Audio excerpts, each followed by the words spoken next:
Vous vous rappelez de la dernière vidéo? Et ben celle-ci, elle a un rapport avec cette dernière. Et oui.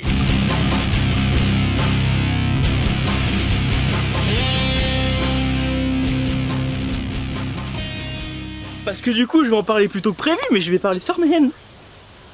Par Rob Guillory, à qui on doit Tonichou, du coup, voilà. La dernière vidéo, pour ceux qui l'ont pas vu, c'est le même genre de dessin. Je sais pas si on voit très bien.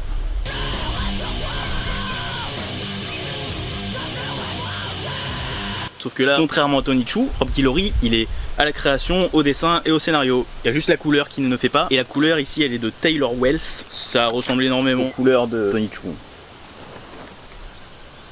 C'est sûrement normal vu que c'est un coloriste qui œuvrait sur la série. L'histoire commence dès le début. Thanks, Captain Obvious. Enfin, on l'apprend genre à la deuxième page, mais genre cette personne, le père, qui s'appelle Jedidia, il serait soi-disant parti en voyage d'affaires. Et il a laissé le soin À ses deux enfants, qui s'appellent Ezekiel, ou Andy, qui s'appelle Andrea à la base, de s'occuper de la ferme familiale. Sauf que ils vont faire une découverte assez chelou, en creusant dans la terre, ils vont découvrir un œil.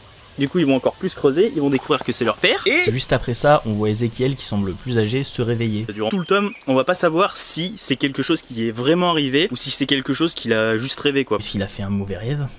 Du coup là d'habitude je suis dans une serre, on se demande pourquoi. Là, je suis pas dans une serre pour rien, parce que dedans, Farmland en fait c'est le père, c'est Jedidia, un jour qui aura une vision qui lui a donné l'envie de créer des sortes de plantes génétiques qui, en gros, il te manque un bras, t'as des arbres qui existent où il y a des bras qui poussent, le mec il arrache un bras à l'arbre, il le pose sur le bras de la personne qui manque, ça va lui faire un nouveau bras. Mais un truc fonctionnel, quelque chose qui paraît vrai même. J'ouvre une page, on le voit directement, tiens. Là il coupe un bras à l'arbre, le gamin il lui manque un bras. Et lui mettent.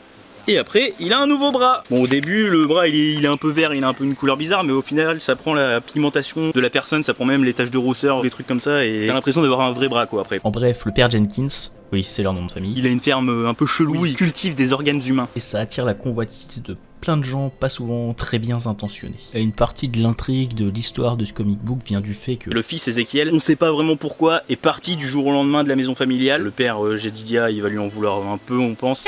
Ils vont plus parler pendant un long moment. Ezekiel et sa famille, il a deux enfants, une fille et un fils, et sa femme. On sait pas pourquoi encore pour le moment, mais ils vont être obligés de revenir dans la ville natale. je sais pas si je suis obligé de préciser, mais je parle de la ville natale de Ezekiel. Qui s'appelle la ville de Freetown. Et vu qu'ils sont de retour dans cette ville, ils vont aller voir la ferme du père. Les enfants vont vouloir aider, et on va découvrir que le passé De Jedidia et même de la sœur, ils sont plus chelous que ce qu'on pourrait penser. Je sais pas si j'ai déjà montré ça, mais en gros, il lui manque un nez. Ils vont dans l'arbre où il y a les nez, ils lui foutent sur la gueule, elle fait ah ça fait mal, et après elle est contente parce que elle a un nouveau nez. Il est vert pour l'instant, mais comme je vous disais, il va pas être vert très longtemps. J'attendais beaucoup de cette série, sachant que Tonichou, c'est vraiment un truc que j'ai adoré. D'ailleurs, pour ceux qui ont suivi son travail sur Tonichou, il y a quelques petits easter eggs, quelques petits clins d'œil comme ici à son autre série. Et c'est franchement bien sympa. Et en tout cas, pour en revenir à la série dont je parle sur cette vidéo, pour l'instant, je ne suis pas déçu. J'ai hâte de voir ce que ça va donner le reste, parce qu'il y a plein de mystères, il y a plein d'intrigues. on a juste envie d'en découvrir plus sur cet univers. Le fils, il voit une sorte de limace, de ver géant comme ça. J'ai une petite idée de ce que ça peut être avec ce qu'on voit à la fin, mais je suis pas sûr de moi du tout là. Ça par exemple, c'est un des trucs dont j'ai hâte d'en savoir plus. Et je vous parle aussi de sa sœur qui... Ça a l'air d'être un peu une psychopathe parce qu'elle est contente de travailler dans la ferme, d'aider son grand-père, mais c'est surtout elle est contente de travailler dans la ferme parce que dans la ferme, faut couper des nez, faut couper des bras, faut couper des membres, et du coup, vu qu'elle est un peu psychopathe, qu'elle est un peu sadique, et elle aime bien. Alors que l'autre, son frère, c'est un peu un bisu si on veut, et ça l'effraie un peu de faire ça. Et d'ailleurs, en plus d'être trouillard, il est un peu teubé ce gamin, parce qu'il se fait bisuter un moment et il croit qu'il se fait sauver par Batman. Enfin, Bruce Wayne, je pense. Plus.